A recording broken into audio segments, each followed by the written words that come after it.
د پاکستان د دفاع وزیر خواجه آصف وایي چې 14 کاله وروسته یو ځل بیا په سوات کې خمخغه ترهګرۍ لړۍ پیل شوې ده. هغه وایي کو چې سوات کې په لګېدلي اور قابو ونه موندل شو نو دا اور زما په ګډون د هر چا لمنې ته رسېدلی شي. د دفاع وزیر سوات کې ترهګرۍ د لړۍ پیل کېدو د اعتراف په داسې حال کې کړی چې د خیوات د کورنو چارو وزیر رانا ثناء الله سوات کې د ترهګرو بیا راپورته کېدو ته د افغان نوم ورکړی دی. په دې وروستو کې په سوات، دیر، بونیر، شانګله، باجوړ، پیښور، خیبر، وزیرستان او نورو سیمو کې په زرګونو پښتانو احتجاجونو ته راولاړ شوي دي او وایي چې پښتني سیمې ته یو وارې بیا د وسلوالو راګرځېدل په هیڅ قیمت نه مني. دا احتجاجونو وروستو له هغې پیل شوي چې په ټولنیزو رسنو سوات، دیر، بونیر، وزیرستان، باجوړ او ځینو نورو سیمو کې د طالبانو د بیا راپورته کېدو ریپورټونه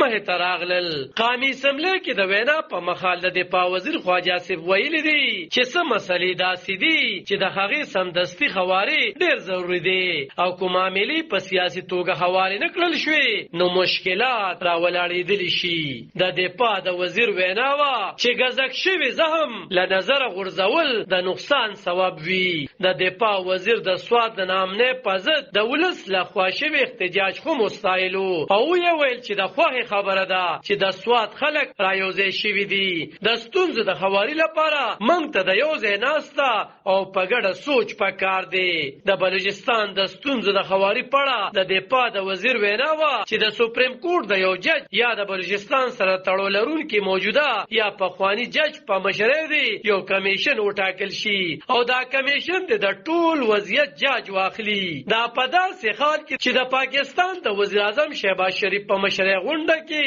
د جمعې پر ورځ پریکړه شوې وه چې په مرکزي او صوبایي کچه به د ترهګرۍ د مخنیوي نظام بیرته فعالولی شي او د ایپکس کمیټې جوړولو ویل شوي وو. د پاکستان د پوج پخواني بریګیډیر سید نذیر وایي چې په خلکو کې ترهګرۍ په اړه اندېښنې سیوا شوي دي او په داسې حال کې د نکټه بیا فعالول ډېر مهم دي. نوموړي ویلي وو چې په خیبر پښتونخوا کې حالات بیا هغسې نه دي خراب څنګه چې په وړاندې وختونو کې وو. وسلوالو فعالیتونه لرل او بمي چودنې به یې کولې خو اوس په سوات او نورو سیمو کې د وسلوالو د بیا واپسې خبرې کېږي خو حالات د وړاندې په څېر نشي خرابېدلی. د پاکستان د دفاع وزیر خواجه آصف کو هر څو په خپله منلې ده چې سوات کې حالات بیا په خرابېدو دي او د تیر په شان لړۍ یو وارې بیا پیل شوې ده خو د خیبر پښتونخوا د صوبایي حکومت ویان بیرسټر صاحب بیا دا مني چې ګینې سوات ته طالبان یو وارې بیا راګرځېدلي یا دغلته د ناملې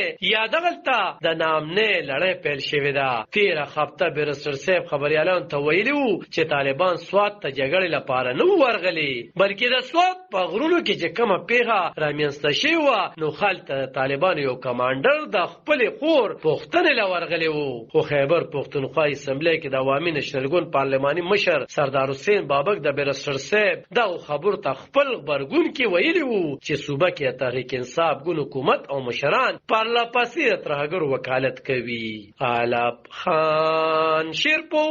دلبر نیوز 400 د پاکستان